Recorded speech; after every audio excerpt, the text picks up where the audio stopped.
Hello, my true crime lovelies. Happy hump day. How are you today? Donna is going to court, but first, I've got an update from her new home, Wakulla. And it's going to be out of order because even though Wakulla is small, they got me the details before Leon County. So the next video on us being nosy will be her closeout at Leon. But today we have Wakulla. So we are going to dig into it. But first, we're going to thank the members and we're going to run the intro, and I'll see you on the other side.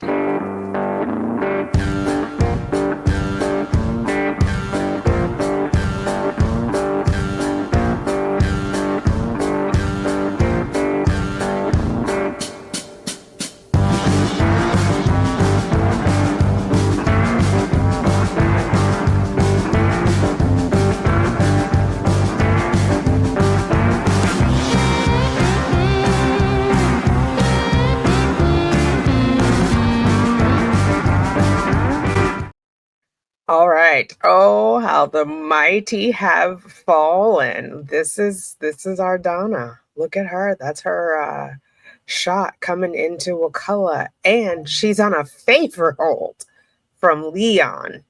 When I first started at my current company, I worked in a group called Media Products and Advanced Technology. We did a lot of development, both native apps, web apps, live inserts into apps. And the dev lead, Zeb Holt, shout out to Zeb, had a thing on his board: no favors, Jack. And I remember that to this day, and I stand by it this day.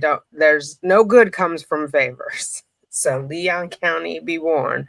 But they were probably like, anything to get rid of her. Right. There she is in all her glory.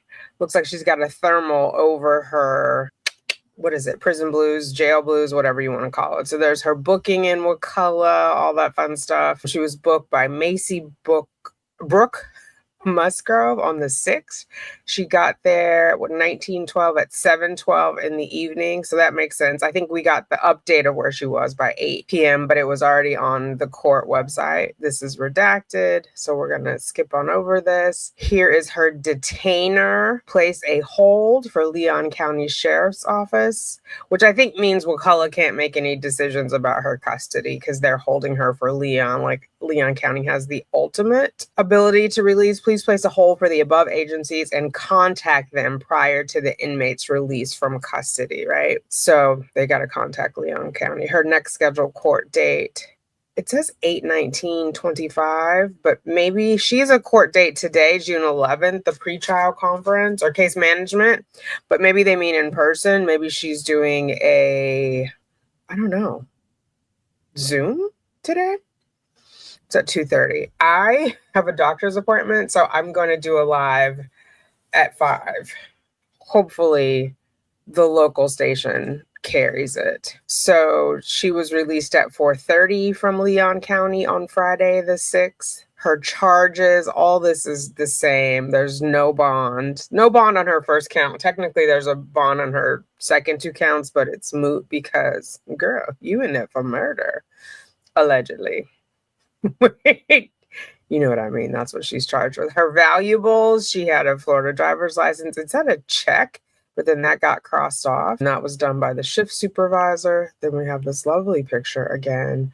And this is a property report. So what she brought over, legal documents in a brown bag. She had 5 of those. She had a Bible, guys. She had a Bible. Would love to hear her telephone messages. Do you think her and Harvey are sharing scriptures? She has a novel with her, which I remember in the notes that we looked at the other day. What was it? A couple days ago.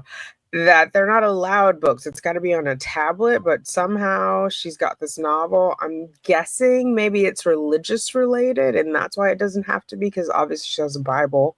Maybe not. Shoes, white and blue in color. Those are those Hoka that she was in that we saw as she did her perp walk through Miami International Airport. Gray jacket. That's like her zip-up hoodie she had on. A brush, black in color. Guessing she brought that at the Leon County Jail. Hair piece, she had 3 hair ties. ID, the Florida, it says diver's license, which tickles me. Imagine Donna diving in a female jail. Other, she had some canteen food items. It says 1, so I don't know. Ramen noodles? Or no, she likes protein. Maybe tuna? Goes with the diving. Okay, so telephone usage. She got to use the phone at booking. I skipped over these. So rules and regulations. She's been instructed on how to access the inmate detainee handbook on the kiosk. She should be readily familiar with it. I don't think it varies that much from jail to jail. I could be wrong. Armband. She's been issued an armband and understands that if she destroys her armband, she will be charged $5 for a replacement. I'm guessing that's an armband for ID, but if anybody's been in Wakulla County Jail, let us know. We always appreciate your input. And then we've got telephone usage. So she used the phone at booking. And then these are the items that they gave to her, distributed, issued. That's the word I was looking for. A blanket, a uniform, a mattress, a pillow, one pillowcase, 2 sheets. I'm guessing 2 flats for a top and a bottom. Towel, 1. I dated a guy who knew how to fold a fitted perfectly. I should have paid attention. Like to get it flat, his mommy showed him. He was also Marine. Maybe they showed him there, but have always wanted to do it and, got away from me. The folding, not the guy. Washcloth, comb, shower slide. She got a pair, soap, bar, toothbrush, toothpaste, and toilet paper. It says 1. I'm guessing 1 roll, I hope. The real question, is it 2-ply?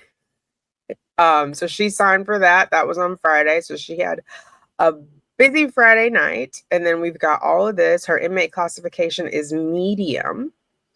She's a favor hold, so they don't list her charges. Hold for Leon.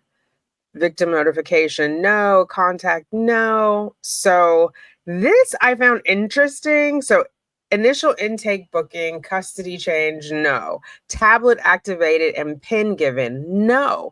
Because didn't we hear in the press release that was the reason why, or I don't know if it was a release, the statement her attorney made, the male attorney. Oh, I keep forgetting his name. I know Jackie, but the male attorney said it had to do with the tablets, but she's not given a tablet or a pin when she checks in. And then phone pin given, yes. And she's been making calls. Don't worry, I got her call list. And then here we have classification interview, 75-year-old white woman, Jewish, not a resident of the county. Nearest spouse is Dr. Harvey Adelson. Or not nearest spouse, but name of nearest living relative who happens to be a spouse. Imagine she had multiple spouses. Current charges, favor hold. Have you escaped? Walked away from custody? No. Can you read and write? Yes. Highest grade completed 12th, which doesn't she have some college? Because then it says Queens College. That confuses me, but whatever. Currently employed, no. Occupation, teacher, New York City, and it says Broward, but I'm thinking Broward County, right? In Miami? Or maybe there's a Broward. I'm not a New York native. But why didn't it have like domestic coordinator? Or whatever she did. Was she an office manager for Harvey? Why wasn't that on there? Other income, SSI. Do they send that to the jail? Girl, let me know. Do you feel you could benefit from any of the following classes? GED, AA, NA? No. This is all redacted. Substance abuse, medical, mental health. I'm guessing there's nothing, well, maybe for mental health, but they just redacted on GP. General principle. And then anyone incarcerated in this facility, co-defendant, enemy, other, no. How does she know her enemies aren't there? Wasn't there like somebody trying to get her at Leon? What if they are here? I would give a name. Like if I was really worried, I would give a name. Do they put her up at a kiosk and you type in your enemies' names? How does that work? Do you have any past drug or any past gang affiliations? No. And then her attitude. She's cooperative. She's fair. Doesn't have a poor attitude. Is not hostile. Must have been a good day. Agitated. No. Other. No. History of escape, none. Escape risk, low. Charge, felony, violent. Caseworker impression, is the detainee inmate small physical stature? So it's low for this abuse, I believe. Not so, but this is what it said. Is the detainee inmate small physical stature? 140 pounds or less? No. You know she was less than 140 going in. Ma'am, put down those carbs. Classification, medium. Orientation, manual receipt. So she got some light reading Friday night. And then we have this classification summary. 0 is the score for violent felony. 6 for no record of criminal history prior to this. In custody assault, cooperative, no history. So does that mean that she assaulted? Because didn't she say someone assaulted her in the shower when the woman like rubbed her up and down, and then someone, I feel like she said she was assaulted. Is that not believed? Was it not documented? Or is it that she hasn't assaulted anybody? Escape risk, no escapes or attempts, so she gets a 6. Protection factor, 0. She doesn't hit anything on that list. Drug or alcohol abuse, she gets a 4 for no drug or alcohol abuse. Extent of, this is rich, education. I'm sure they mean education.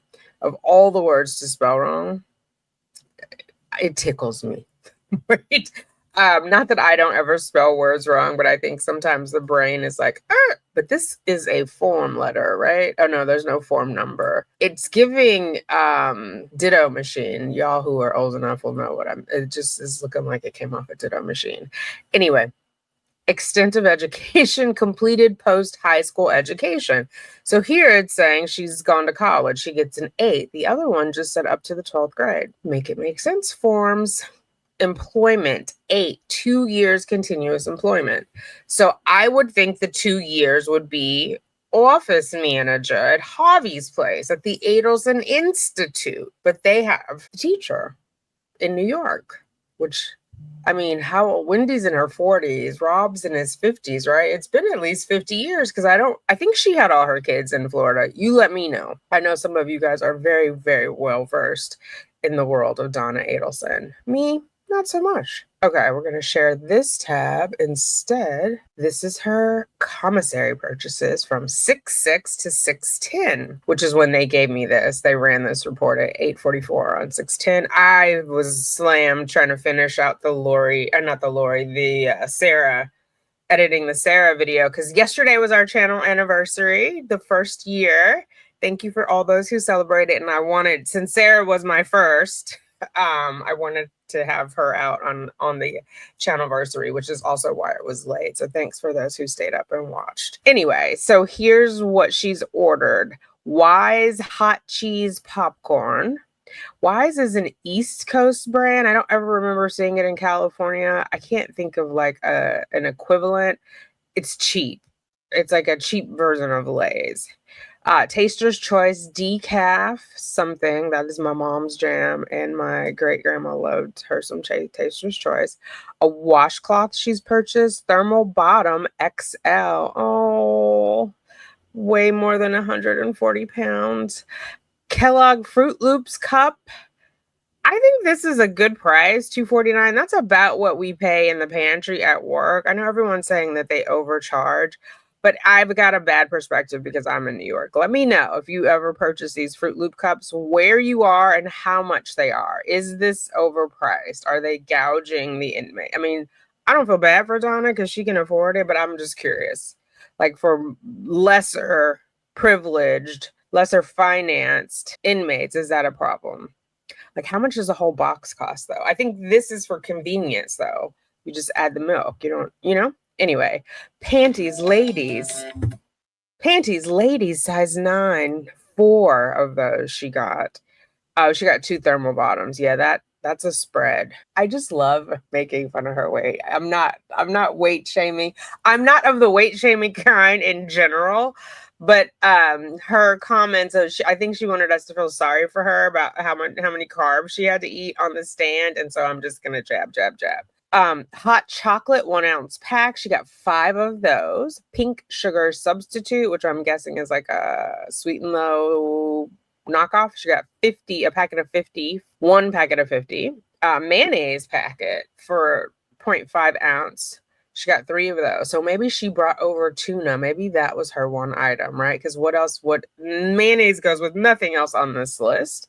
And then coffee creamer individual, she got 15. Hopefully they're the little cups and not that powdered coffee creamer. So she spent 41, which is consistent with what we were seeing at Leon County, right? She was doing just under 40 for each of her purchases. So maybe that's what she normally gets. I don't know. Okay, so this is the resident activity report. So she got charged auto booking fee 1 hour after intake, $10. Someone made a deposit, probably Javi, for $100 on the 7th, so Saturday, and then transfer other funds. So she got funds transferred to the phone, 10, 20, 30, 40, 50, $60. Her automated meal group assignment. I didn't see where she asked for kosher, but I feel like I've been told on these internets that that's the best meal to get. Delta certainly has a great kosher meal. Always delicious. But overall, their meals, their chefing has improved.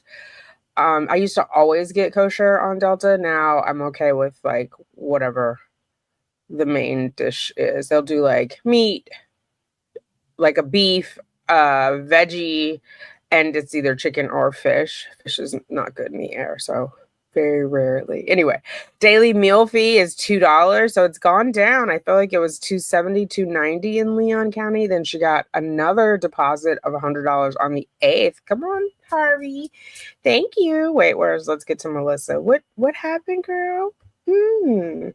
Harvey kicked you down some ends. Okay, thank you, Harvey. And then daily meal fee, $2. Leon County Sheriff, $217. Resident deposit. So I'm guessing they transferred her money over on the 9th, which would have been that Monday, right? They don't do it on the weekend. And then another charge for $2. A debit sale for $43 on the 10th. Oh, the one we saw said 41. Maybe that's with tax. I don't know. So she has a remaining balance of $16. But seems like she's well fed. And then the last thing they gave me is this phone log. They ran this at 10:56 on the 10th. It's different than what we're used to seeing, though. And it's going to be in reverse. So when they say today, they mean the 10th. When they say yesterday, they mean the 9th, which was the Monday, right? And then I think after that, it says it by the day of the week. So Jackie, oh dear Lord. There will be editing. Okay, so 10:30 on the 10th, she called Jackie. We don't get the duration, and again, it's in reverse. Then we have Harvey at 9:20. And then so the yesterday refers to Monday. Harvey at 10 p.m., at 8:21 p.m., and then Jackie at 7:56 p.m., Harvey at 5:47 p.m., 5:35 p.m. It doesn't tell us the disposition of the call. Did they connect? How long they talk? That's what I mean. Why it's just a printout of the log. 3:17 Jackie on Monday, 2:57 Harvey, 12:09 Harvey, 11:41 Harvey, 11:31 Jackie, 9:03 a.m. Harvey, and then on Sunday, 9:58 p.m. So the last call and the first call, 12 hours in between. Ooh, I'm so glad I'm not married. I think if that, like, they've been married so long, they're like codependent, not in the psychological way, but just, I mean, maybe in the psychological way too. I'm not diagnosing them though, but like just connected. You know what I mean? That's a long time. 8:36 p.m. on Sunday night, Jackie. Sunday, also Jackie. Sunday, 8:28. So maybe she didn't get through because you got 8:28, 8:31, 8:36 all on Sunday.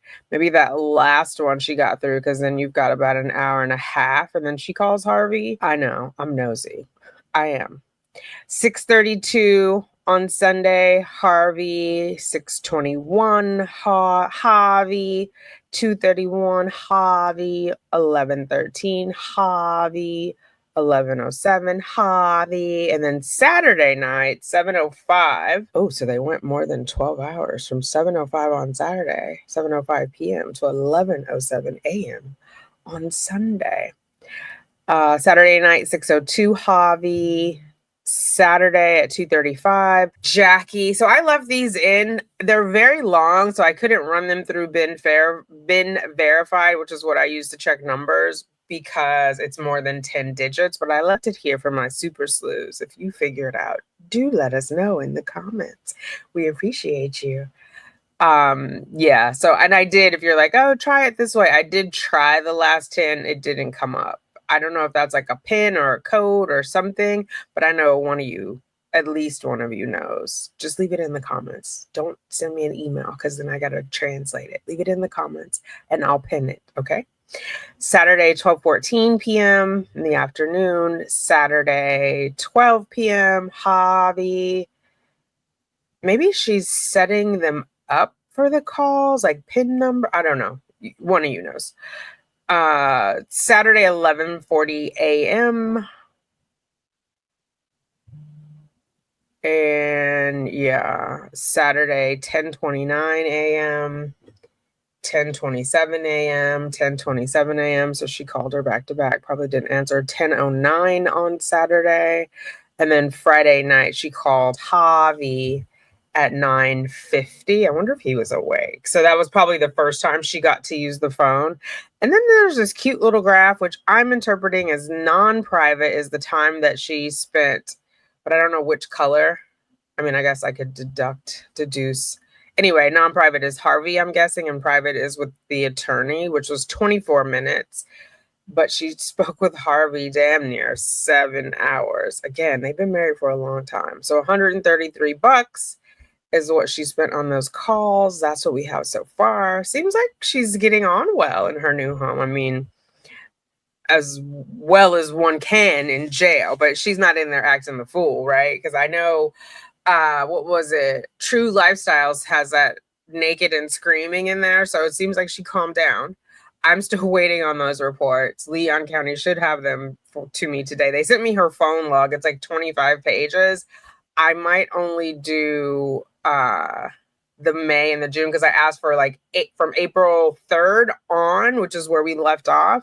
We'll see. It takes a lot of time to look up the numbers when it's that many pages, and I don't know if the payoff is worth it. So maybe we'll do like end of May, maybe all of May or end of May, and then the first 5.5 days in June, so we get a sense.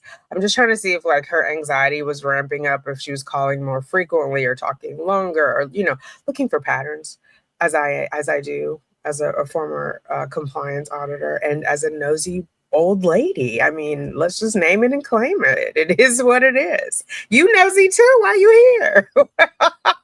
And I love you for it. I'll talk to you later. Toodles. Meet me in the comments. I want to hear your thoughts.